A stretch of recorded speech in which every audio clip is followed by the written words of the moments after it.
Оштун Кара Суу районундагы Төлөкөн айыл аймагынын Учар айылынын тургундары менен Папан айылынын тургундары 2 гектардан ашуун жерди талашып жатышат. Жер Төлөкөндө жайгашкан Учар айылынын 11 тургунун үлүш жери. Папандан келген 10дон ашуун үй бүлө айыл өкмөттүн мурдагы башчысынан сатып алганын айтышууда.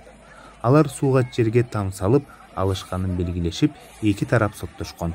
Ош облустук соту жерди үлүш ээлерине кайтаруу боюнча чечим чыгарган. 6 майда Кара Суу районунун сот аткаруучулары келип, турак жайларды бузууга аракет кылышууда. Үй ээлерибиз деген 10дон ашуун адам тоскоолдук кылып, буздурбай коюшту. Үй бузууга келген техниканы көздөй таш ыргытышты. Буга чейин Төлөкөн жана Папан айылынын мурдагы жетекчилери сот жообуна тартылып, келтирилген зыяндарды төлөп беребиз деген милдеттери менен эркиндикке чыгарылган. Жылдыздар арасында алтын кумган челленджи башталды. Бул тууралуу эстрада ырчысы Мирбек Атабеков социалдык тармактагы баракчасына жарыялады.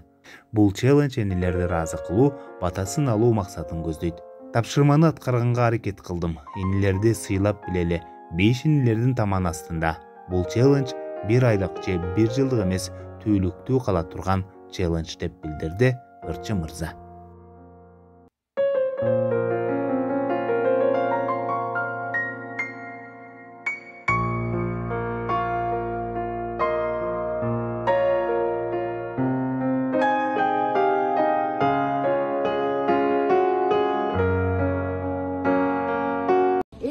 Бергени 10 000 сом болду, депутаттардын эң аз бергени 5 сом болду.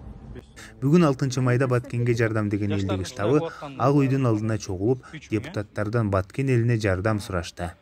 Жалпы 43.761 сом чогулду. Анын ичинен эң азы 5 сом, эң көбү 10 000 сом беришти. Мындан тышкары айрым депутаттар 1 айлык эмгек акысын которуп беришкенин баса белгилеп өтүштү.